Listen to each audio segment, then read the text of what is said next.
Bien, 7 de la noche con 3 minutos. Estamos aquí en Al Día con el Congreso. Esperamos que haya tenido un buen día lunes, el primer día de la semana.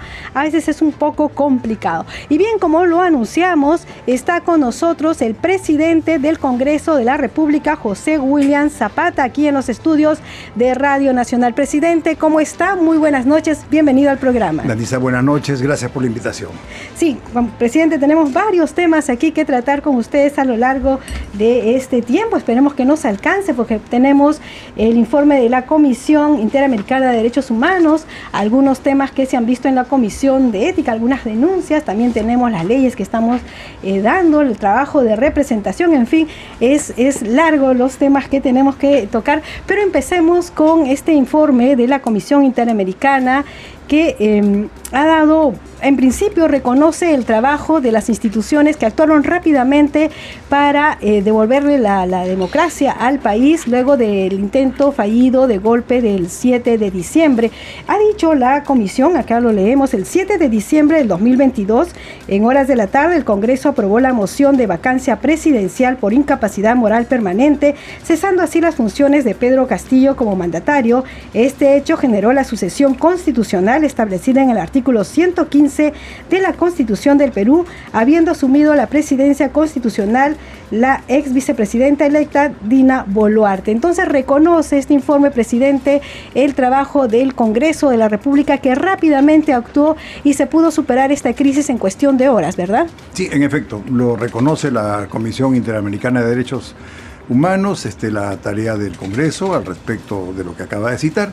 Y también es tácito que está reconocida la acción también del Ministerio Público, el Poder Judicial, el Tribunal Constitucional, la Defensoría del Pueblo y la Junta Nacional de Justicia. Obviamente también las Fuerzas Armadas y la Policía Nacional, todas instituciones del Estado que reaccionaron al mismo tiempo conforme dice la Constitución. Esto prueba obviamente que allí hubo un golpe de Estado. Y eso está aceptado.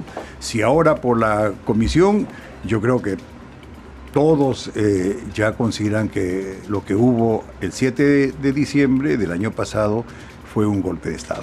Efectivamente.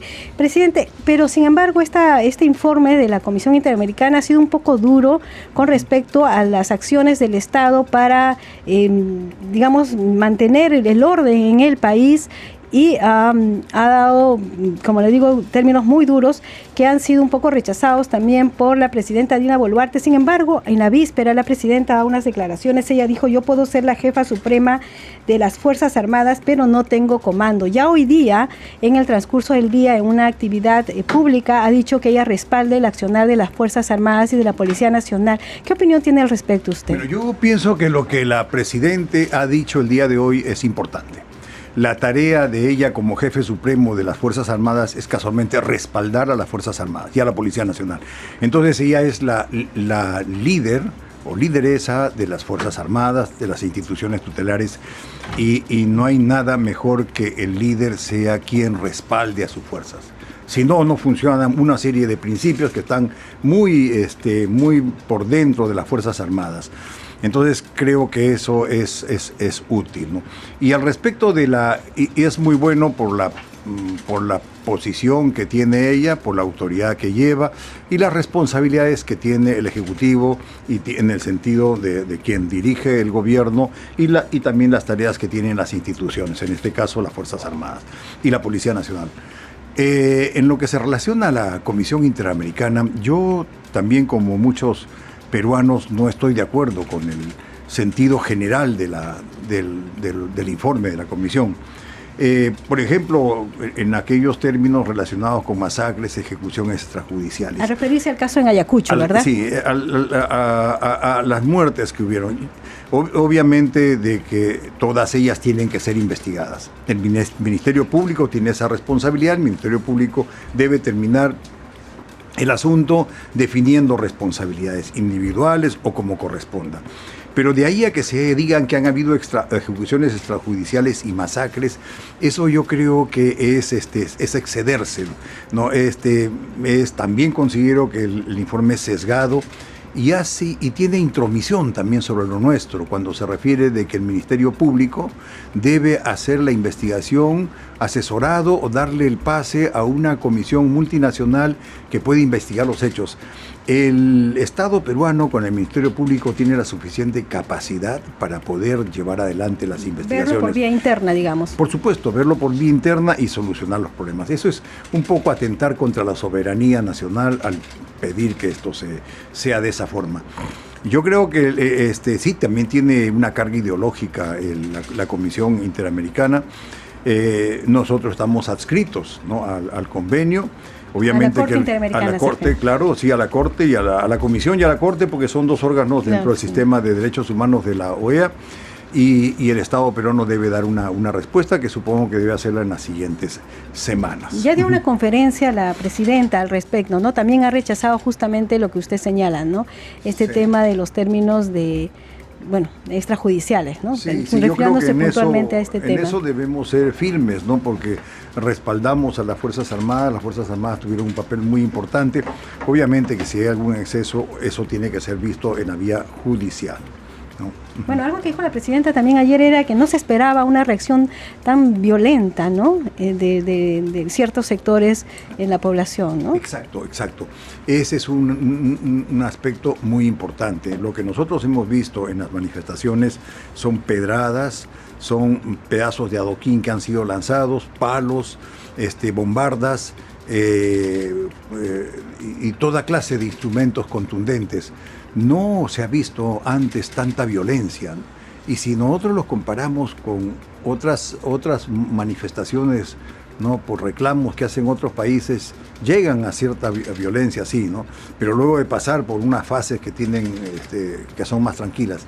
Lo que ha sucedido acá es que la violencia ha crecido muy rápidamente, ¿no?, y estaba claramente sesgada y dirigida en torno a Castillo, a querer retirarla del gobierno, a la presidenta. Yo creo que es un momento muy no grato o lamentable, y lamentable sobre todo por las muertes. Las muertes es algo que definitivamente le hace daño. Personas, ¿no? Sí, eso le hace daño a cualquier estado, y eso también atrae la atención de los estados vecinos, de la región y del mundo. Por eso es que la investigación es importante, pero todos tienen que asumir sus responsabilidades. Todos tienen tareas dentro del Estado. Perfecto. Y justamente parte del informe de la comisión hablaba sobre las tareas del Parlamento, y hablaba también acerca de las funciones que tiene en el tema de las figuras, en lo que tiene el Parlamento de interpelar, de incluso las mociones de vacancia. Pero estos son funciones de fiscalización y de control político que tiene el Congreso de la República, ¿no? En efecto, está dentro del derecho constitucional que tiene el Congreso de la República. La interpelación, así como la censura y la vacancia, son herramientas que tiene el legislativo para poder ejercer sus funciones de control y fiscalización. Y también representa a la población, porque hay muchos ciudadanos que están en ese sentido, ¿no?, que piden que las autoridades expresen o digan, ¿no?, lo que les está pidiendo que el Congreso, o que el Congreso pregunta. La población pregunta a través del Congreso. Entonces son herramientas que tiene el Parlamento y que las ha ido llevando en la medida en que estas se han ido presentando.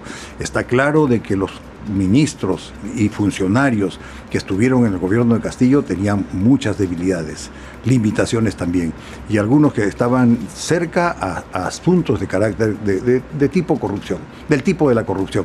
Entonces todo eso avala la tarea del Congreso de interpelar y censurar o pedir información. Estuvimos dentro de esto durante varios meses luchando con el Ejecutivo, me refiero específicamente al gobierno, y en buena hora, porque las instituciones y la población de manera general hicieron que ya el expresidente Castillo no estuviera más. Y creo que ahora, con toda la certificación que están dando los países de la región, salvo que no lo cree todavía México y Colombia, de alguna forma también no se manifiesta al respecto, yo creo que está quedando muy claro que el presidente Castillo, ¿no?, cometió delitos, y sobre todo está investigado en delitos del tipo corrupción, y el más importante fue el intentar, ¿no?, el hacer un golpe de Estado, claro, fallido, por cierto. Que todos lo vimos, además, ¿no? A través de los canales de televisión. Felizmente esto se superó en pocas horas porque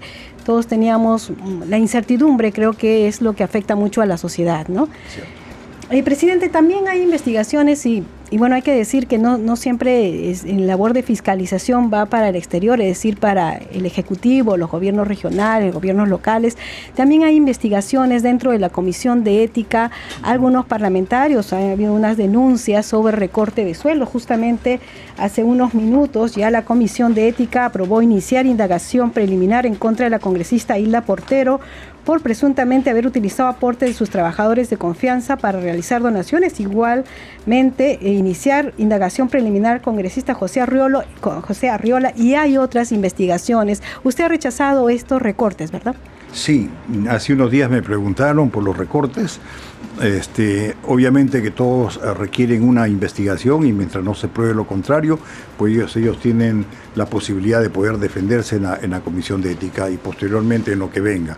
Pero sí rechazo, ¿no?, enérgicamente todo aquello que significa recorte de los salarios de los trabajadores o imposición para que ellos puedan utilizar parte de su salario en alguna adquisición. Yo creo que sobre eso tienen que responder los congresistas y, como dije antes, no tienen el derecho a la defensa y eso lo van a hacer en la Comisión de Ética. Claro. Y hay un caso en la Subcomisión de Acusaciones Constitucionales, ¿no?, que se ha visto en la Comisión Permanente los últimos días de la semana pasada. Sí, tenemos el caso de María Cordero Jontay, que ha sido denunciada casualmente por su bancada.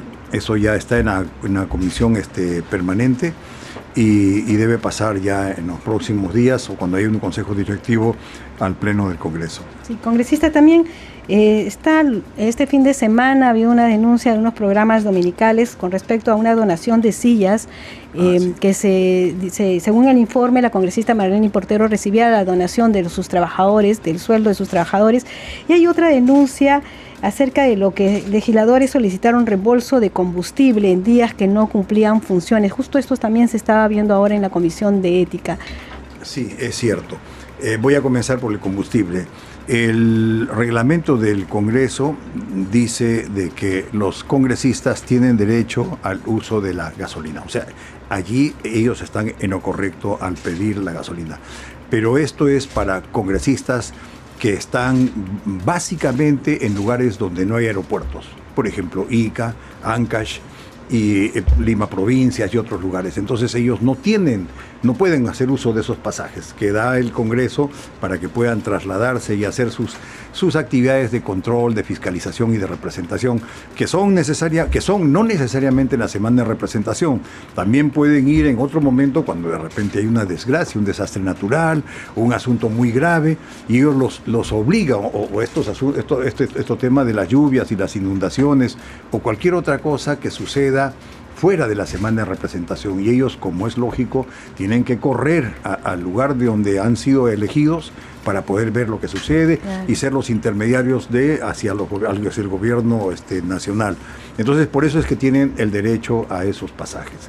Ahora bien, si hay congresistas que se van, por ejemplo, a Ica y a Ancash u otros lugares donde no hay aeropuertos, tienen que irse, ¿no?, por tierra, y ellos, si se van en su movilidad, sí les deben pagar la gasolina. Eso está autorizado. Les pagan la gasolina para que se trasladen al lugar. Y llegando al lugar, lógicamente ya los traslados corren por cuenta de ellos y por el dinero que se les da. Pero el traslado está bien. Hasta donde yo sé, el traslado que han hecho es hacia su lugar de trabajo. Pero también escuché de que habían fechas, ¿no?, sí, importantes. Eso tendrá que verse, ¿no? Pero también hay que tener en cuenta que un congresista puede tener la urgencia de salir porque tiene a un hijo enfermo o ha sufrido un accidente, su familia, ¿no?, o hay algo parecido, entonces tiene que salir, ¿no? Y lo que utiliza es solo la gasolina. Para moverse en el lugar, eso sí, ya no corresponde. Pero en fin, entiendo que también sobre eso está la Comisión de Ética. La Comisión de Ética ya ha hecho la denuncia que corresponde y va a evaluar si fue en una necesidad que como corresponde o hay por ahí un exceso. Pero no creo que debamos condenarlos de frente en este caso, sino primero averiguar lo que sucede. Bueno, y como el debido proceso siempre se da el derecho a que ellos den una explicación debida, ¿verdad? Sí, es cierto, y en todo en realidad, en todo, ¿no? Así los casos sean muy claros, ellos deben enfrentar la investigación y pues la investigación va a dar la respuesta, sea en la Comisión de Ética o en la Subcomisión de Acusaciones Constitucionales. Y si la cosa va mal, obviamente ambas tienen la posibilidad de llevarlos a la Fiscalía. Claro que si es en la denuncia constitucional puede llegar al desafuero, ¿no? Así es, exactamente. Sí, presidente, hay una ley que este fin de semana ha estado preocupando sobre todo al gremio periodístico, sí, y es el aumento de penas y hacer efectivo el pago indemnizatorio por el daño al honor causado al querellante. Esto ya fue aprobado en una primera votación. Suponemos que en el pleno que está programado para el miércoles o jueves vaya a una segunda votación, pero ha recibido también una cierta objeción de algunas bancadas como de Fuerza Popular, que ha emitido incluso un comunicado al respecto. Esto es decisión también del Pleno, ¿verdad? Sí, es decisión del Pleno y se refiere a la difamación, sí, ¿no? Al aumento de las penas por difamación. Esto ya pasó la primera votación y yo espero que en la segunda votación haya un amplio debate, porque lo amerita así este proyecto de ley y pueda llegarse al arribar a lo que corresponde. Sí, sé también que hay una preocupación en el gremio de periodistas, ¿no?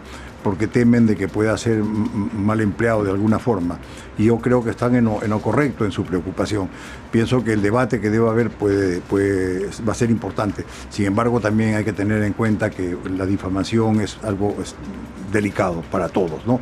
Y bueno, hay casos en que se ven que en las redes o en diferentes sitios calumnian a las personas, ¿no? No me refiero específicamente a los medios, sino pueden haber calumnias en los trabajos de un compañero de trabajo o de otra persona, ¿no? Claro. Pienso que se debe debatir, como digo, pero entiendo también la preocupación del gremio de periodistas y de la prensa de manera general, porque podría ser utilizado de mala forma. Claro, bueno, hay que reconocer que algunos medios de comunicación no tienen mucho cuidado cuando ponen portadas, trascendidos, rumores, ¿no? Le falta un poco de rigor. Pero también entiendo que esta ley es para estas comunicaciones en redes sociales, ¿no? Porque ahora los medios de comunicación, algunos son digitales, ¿verdad? Sí, cierto. Casualmente es eso. Es importante que todos hagan su tarea como corresponde, ¿no?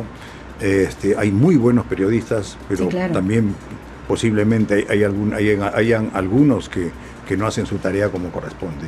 Y en las redes hay de todo, ¿no? Y no me refiero necesariamente a redes o a organizaciones de medios o de medios de comunicación que tienen tiempo y experiencia, sino que cualquiera puede decir cosas. Claro. Pero sí comprendo, reitero, esa preocupación y yo espero que haya un amplio debate al respecto y se llegue a buen puerto, teniendo en cuenta ese riesgo que existe para los medios. Claro, la preocupación, ¿no? La preocupación. Y luego otro tema que usted mencionaba, que era lo que es la función de representación de los parlamentarios. Nosotros hemos visto que en la semana de representación los parlamentarios han ido a las regiones, pero sobre todo a estas regiones que han sido afectadas por las lluvias, los desbordes, y usted indicó que iba a hacerse un informe que se iba a cruzar con el Poder Ejecutivo para ver de qué manera se actuaba, sobre todo en beneficio de estas poblaciones, de los damnificados o de las poblaciones afectadas, ¿no? Sí, han habido ya 2 semanas de representación donde los congresistas han salido en grupos. Claro que algunos de ellos también han salido antes o antes de esta fecha para recabar información. La tarea de los congresistas ahí es reunir información, juntar los intereses o los deseos de las autoridades locales o regionales y llevar esas preocupaciones o esos requerimientos al gobierno central. Entonces nosotros, para la primera vez hace esto ya 4 semanas atrás, el mes anterior, tuvimos una primera reunión en la PCM y fuimos todos los congresistas del norte y tuvimos una charla con la PCM y los ministros que tienen responsabilidad en el tema.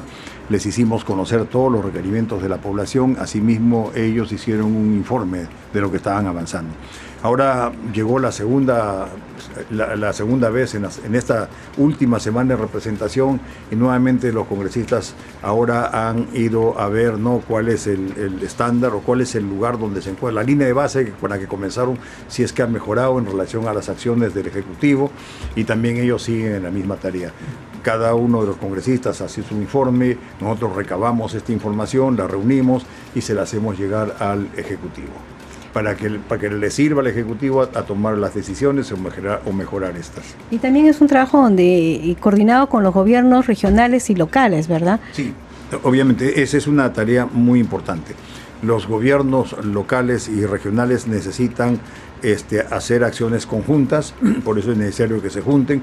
Los gobernadores regionales lo hacen, ¿no?, pero por ahí está el congresista que también colabora con ello y hace que puedan funcionar mejor ese encuentro donde se vayan a ver las necesidades de la población. Y como le dije, todo esto tiene que ser llevado al Ejecutivo por cuanto ellos son los que tienen la tarea de tomar las decisiones. Nosotros no tenemos iniciativa de gasto, nosotros no podemos tomar decisiones al respecto. Lo que hacemos es coadyuvar el esfuerzo, ¿no? Y obviamente hacer una tarea de control y de fiscalización a lo que hacen también las autoridades, ¿no?, desde la autoridad central, desde las autoridades centrales a las que son subnacionales. Perfecto. Presidente, usted sabe que los tiempos en radio son así, tenemos que irnos a una pausa y vamos a regresar con más preguntas para que usted pueda informar a la ciudadanía que nos está escuchando a través de Radio Nacional en todo el país. 7:00 con 24 minutos, hacemos una pausa y regresamos con más información aquí en Al Día con el Congreso.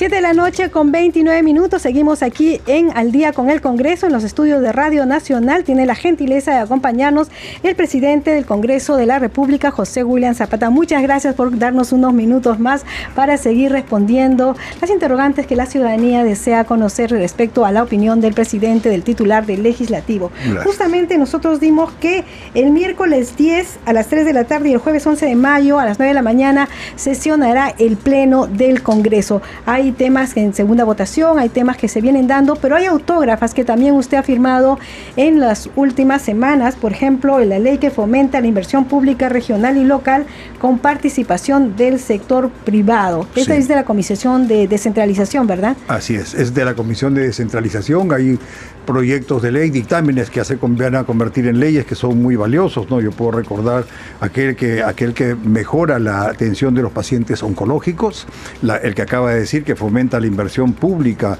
con la participación del sector privado, asimismo el bono que tienen derecho los trabajadores que están en la ONP y que ahora pueden acceder a una mayor cantidad o casi su totalidad y poder pasarse con ellos a una AFP. Asimismo hay proyectos que tienen un poco más de tiempo, como el que se hizo en provecho de las enfermeras de la Policía Nacional, que no eran reconocidas. Son varios grupos de enfermeras, un número yo creo que considerable, a las cuales se les hizo justicia. Luego también hay uno que es muy valioso, que combate al tráfico ilícito de drogas, y es que se le faculta ahora a la SUNAT para que pueda hacer intervenciones a los vehículos que llevan carga y que sean sospechosos, también a los almacenes, y luego tiene la participación de un fiscal y la Policía Nacional que contribuyen o coadyuvan con ello. Yo creo que dentro de ellos son importantes, pero sí tenemos una considerable cantidad de proyectos, y es más, la Dirección de Comunicaciones ha preparado y ya está circulando hace ya unas par de semanas a más un video donde dice leyes para ti. Sí, claro, acá lo transmitimos todos los días y damos cuenta a la ciudadanía de las leyes que se van generando en el Parlamento Nacional. Presidente, hay una ley que ha sido observada por el Ejecutivo, que viene de la Comisión de Defensa, acerca de que los serenos no puedan utilizar armas no letales, ¿no? El presidente de la Comisión de Defensa, el congresista Bazán, ha dicho que se va a trabajar y posiblemente ver y seguir con la insistencia, y luego esto ya pasaría al Pleno. Yo creo que el sereno cumple una labor muy importante en provecho de la seguridad de la ciudadanía. Y lógicamente tiene que tener los recursos materiales para poder cumplir mejor su tarea. Asimismo, tiene que tener la educación o capacitación, educación desde el punto de vista de la enseñanza, ¿no? Y, ¿no? O sea, el aprendizaje y luego también el entrenamiento en diferentes actividades, ¿no?, concernientes a su tarea, que le faciliten cumplir mejor su papel y además tener la capacidad de poder defenderse ante un ataque.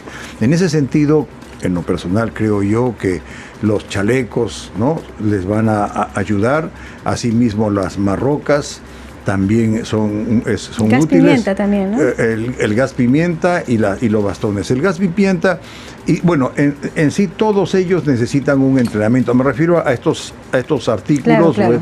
Que acabo de citar, necesitan que sean entrenados para que puedan cumplir mejor su tarea, coadyuvando esfuerzos con la Policía Nacional. Claro, porque la policía, perdone usted, tiene un entrenamiento sobre cómo lidiar con la población civil, ¿no? Así es. Entonces, ya los serenos creo que van a necesitar también un entrenamiento similar. Definitivamente que ellos deben tener un entrenamiento, ¿no?, para hacer su tarea.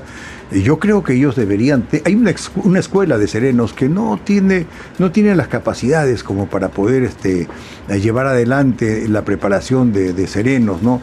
Yo creo que debe tener más presupuesto esa escuela, crecer, tener su local propio, y de ser necesario podríamos tener 2 escuelas en Lima y por ahí también en provincias, por lo menos 1, 2 o 3, pero eso significa un plan curricular, ¿no?, con sílabos y objetivos, ¿no?, presupuesto y un plan de carrera. El sereno necesita un plan de carrera, no vaya a ser que nos encontremos con serenos que ya tienen todos más de 50 años. Claro. Y están ahí, ¿no? Entonces hay que ver que cuando tienen más de 50 años, más de 55, 60 años, ya no es lo mismo que tener veintitantos años y se puede perseguir un delincuente. Entonces tiene que haber, al haber un plan de carrera, ellos van ascendiendo, y cuando van llegando a los grados mayores, pues algunos tendrán que irse, pero para eso tiene que haber un contrato previo, tiene que haber sus facilidades, para eso están en una AFP, y a la hora que tienen que retirarse se retiran, ¿no? Y un examen psicológico también, ¿no? También un examen psicológico. En sí, yo creo que esto amerita un estudio muy importante y hacer de los serenos, darles un valor, ¿no?, mayor del que tienen, y que cumplen un muy buen papel, ¿no?, particularmente algunos distritos. Sí, eso es cierto. Y también he visto que usted ha sustentado en uno de los últimos plenos un proyecto de ley sobre los insumos químicos para evitar la producción de droga ilegal. Sí, yo pienso de que ese proyecto de ley, que ya va camino a ser ley, está en el Ejecutivo, es muy valioso porque el tráfico ilícito de drogas y toda esa cadena, ¿no?, que lleva la droga desde el sembrío, el cultivo, la transformación, la comercialización y luego la exportación, le hace mucho daño al país. Y entonces hay que cortarla en algunos extremos. Este proyecto de alguna forma ayuda, pero yo pienso de que esta es una cuestión de Estado, una cuestión donde el Estado tiene que, el gobierno y diferentes agencias tienen que coadyuvar esfuerzos. Este proyecto de ley ayuda en el sentido que los transportes de cualquier naturaleza pueden ser detenidos por la SUNAT, tiene la autoridad para poder revisar las cargas y todos los documentos que llevan, y luego de bajar la carga que está prohibida, ¿no?, si la encuentran. Asimismo tiene la capacidad de poder ingresar a almacenes, revisar almacenes, ver la carga que hay, ver si algunas drogas, unos insumos que pueden pasar como útiles, ¿no?, para cemento u otras cosas más, claro, querosene ya no hay, no se estén llevando pues demasiado, por ejemplo, a la selva, que van a hacer con toneladas de cemento, si no las utilizan mucho, o llevar combustible de un tipo a lugares donde no se necesitan tantos. Entonces esos cuidados tienen que hacerse, y lógicamente este proyecto o esta ley también lleva consigo a que participe la Fiscalía en la tarea de investigar, de coadyuvar esfuerzo con la SUNAT, junto con la policía, ¿no?, de supervisar también. Así es. Sí. Presidente, también para con ganas de que se nos vaya el tiempo, sabemos que tiene una agenda siempre recargada. Se ha mandado incluso un comunicado a través de la Oficina de Comunicaciones respecto a la restauración y puesta en valor del Museo del Congreso y de la Inquisición, que sabemos que fue la primera sede del Senado y cuyos trabajos concluirían en próximo julio, ¿verdad? Sí, este es un proyecto, como varios que tiene el Congreso, de hace mucho tiempo, un tiempo atrás. Igual también los consultorios que se están haciendo, que son muy útiles sobre todo para los trabajadores y para cualquiera de las visitas que pudiera estar en el Congreso, pues recibimos una cantidad tremenda de visitantes en cada mes y en cada día, entonces pueden ser atendidos allá. Entonces esto del museo también es importante. El museo, que es llamado Museo de la Inquisición, fue cuando se construyó el Congreso y tuvo que remodelarse, diputados pasaron a un lugar y el Senado pasó a lo que era el Museo de la Inquisición, y ahí funcionó el Senado, el primer Senado de la República. Yo lo he visitado y verdaderamente es un monumento que no debe descuidarse, es un monumento que en cualquier momento puede caer, ¿no? Y sería lamentable. Hay fallos en infraestructura. Hay fallos en infraestructura, ¿no? Yo he visto que las columnas que son de un cedro de Costa Rica, si no me equivoco, de Nicaragua, están ya picados. Y tienen que sacarle toda la parte de arriba, y uno ha encontrado hasta hornacillas ahí, ¿no? Que están ocultas, y paredes de hace mucho tiempo, pinturas. Entonces todo esto es una tarea muy valiosa que no se debe echar a perder. Y yo he pedido que Contraloría esté metido ahí supervisando toda la tarea. Es más, vamos a recibir refuerzo de Contraloría con el objeto de que todo salga bien. Pero sí tenemos que poner en valor ese museo, ¿no? Y yo creo que Dios mediante, a fines de julio, por el 20 por ahí, podríamos estar ya inaugurando lo que fue la sala... ¿Del otro año? De este año, la sala de senadores. Pero este es un proyecto que debe terminar el próximo año, a medio año. Es muy interesante y le agradezco la pregunta. Sí, presidente, ya vamos a terminar la entrevista, pero ya faltan pocos días para el Día de la Madre. Sí. Sí. Entonces, aparte del saludo correspondiente para todos los que nos escuchan en todo el país, queríamos saber si usted puede garantizar o decirle a las madres que nos están escuchando sobre el trabajo social que se está realizando en el país, en el Congreso, y esta intención de proteger el bienestar no solo de ella, sino de su familia. Y lo más importante para toda madre es sus hijos, ¿no? Y cuando se habla uno de sus hijos, un poco habla de salud, de educación, ¿no? Bien, yo creo que la madre es una persona muy importante en la familia. No solamente dentro del núcleo familiar, sino también dentro de la nación, de la población, de la ciudadanía. La madre ahora en día trabaja tanto como el hombre, sin embargo sigue manteniendo las tareas de antes, ¿no? De cuidar a los niños y otras cosas más. La madre se preocupa muchísimo por los hijos, creo que da la vida por los hijos, con certeza que la da. Yo en este día, no, ya estamos a una semana, a menos de una semana de celebrarse un día más de la madre, quiero enviarle a través de las ondas de Radio Nacional y Televisión Nacional, la televisión de Radio Nacional, un saludo afectuoso, respetuoso y con cariño para todas las mamás, agradeciéndole por la tarea que hacen, porque participan en el desarrollo y en el crecimiento del país, porque cuidan a sus hijos, cuidan a su familia y son un pilar importante en la sociedad. Muchas gracias por lo que hacen a las mamás del Perú. Muchas gracias, presidente, por acompañarnos el día de hoy aquí en el Día del Congreso. Ya nosotros lo esperaremos en otra oportunidad cuando tengamos que hacer quizás un balance de su primer año de gestión, bueno, de su gestión, dije primer año, pensando en que quizás se pueda pensar en un nuevo periodo en algún momento, ¿no? Muchas gracias. No, gracias por la invitación y muchas gracias. Buenas noches.